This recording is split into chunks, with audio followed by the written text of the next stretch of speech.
Hi guys, this is Taylor and I'm here today with a substantial book haul. There are, I think, 15 or so I'm going to try and keep these descriptions on the shorter side. Now, most of these were purchased with Christmas money, so I feel a little bit better about that. But actually the first 3 were kind of gifts from a family friend who was moving, and he just had me come into his library and pick out whatever I wanted. It's amazing the opportunities you get presented when you're widely known as a reader. So the first thing I got was Vladimir Nabokov's Speak Memory, which is essentially his memoir or autobiography. I had read Mary Karr's The Art of Memoir, which is nonfiction about writing memoir, and it cites lots of different passages from lots of memoirs and actually cites this quite a bit. And every quote I read from this just punched me in the gut. It hit me so hard.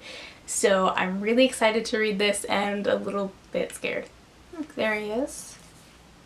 Oh, I have a blazer like that. Next I picked up Dickens' A Tale of Two Cities. You might remember that I read my very first Dickens this past December, and I am intrigued to continue, and I think this might be a good place to go from there. And lastly, I picked up War and Peace by Leo Tolstoy. I have read and enjoyed Tolstoy before, but to be perfectly honest, I don't see myself reading War and Peace anytime immediately, but I figured that whenever I do decide to read it, I'll have it in this nice edition. So the next book is actually an ARC. This is Elizabeth Austen's Treading on Thin Air, Atmospheric Physics, Forensic Meteorology, and Climate Change, How the Weather Shapes Our Everyday Lives. And this is going to come out at the end of April. Meteorology has always intrigued me, especially as a kid. I read all the weather nonfiction. So I'm excited to give this a shot, and I think the color palette is just lovely. So now we're into the Christmas money books, and the first book I want to show you is Icelander by Dustin Long, and I want you to get an eyeful of this cover because it is beautiful.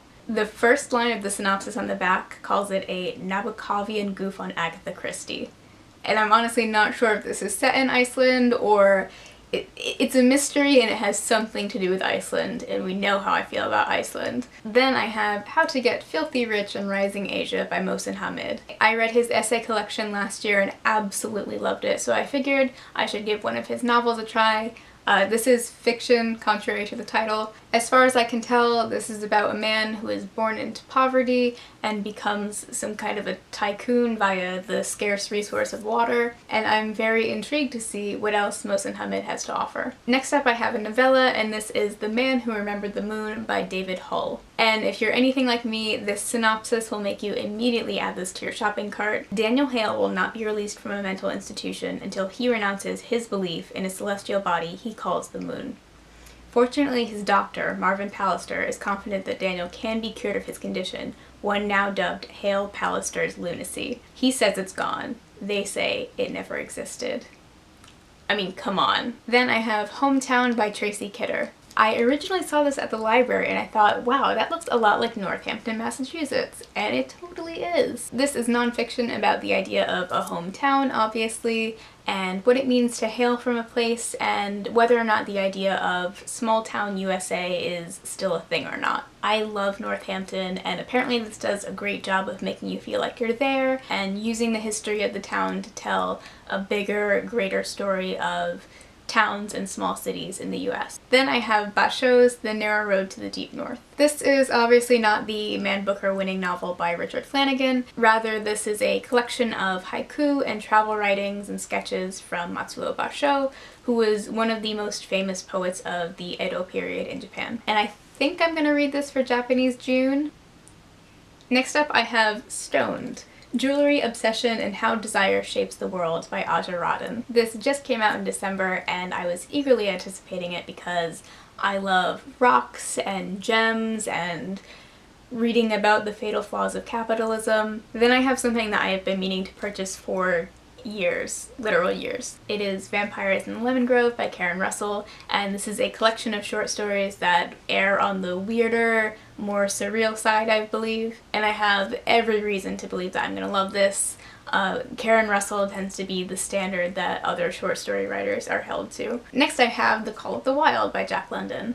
I was supposed to read this for my classics book club, but it didn't arrive in time, and I really wanted to read it in this edition because I'm petty. This is of course a classic about a dog surviving in the Yukon wilderness of Canada. Jack London kind of pioneered the survival genre, so should be good. I have a rule about reading books about dogs though. Homestretch. Then I have Better Living Through Plastic Explosives by, I'm gonna say Susie Gardner? That might be the worst mistake I've ever made. This is another short story collection, and all of the blurbs on the back make it sound so good. Susie Gardner is a brilliant, ball-busting, mind-expanding writer, the kind who sneaks up on you with her darkness, her wit, her imagination, her humor, her political savvy. And finally, I have The Vegetarian by Han Kang. I heard all about this on Jean's channel, and every time she talked about it, it got bumped up like 10 spots on my wish list. This is set in South Korea, and it follows a woman who has a series of nightmares that compel her to stop eating meat. And for some reason, this decision kind of outrages her husband, and I think he starts to kind of control and manipulate her. Almost all of the blurbs call it terrifying or upsetting. One calls it hypnotically strange, and I'm just so pumped for this. It's gonna mess me up so badly, and I want to read it ASAP. Oh, wait, bonus. I also have a library discard. This is Everybody Loves Ramen. I believe this is a brief history of ramen and recipes and ideas of how to jazz up your instant noodles. Oh my god, it has a crossword puzzle. So yeah, I decided that I needed this. That's it, we made it. Let me know what you think, if you've read these books, if you want to read these books, and I hope you have a great day, and I will see you soon. Bye!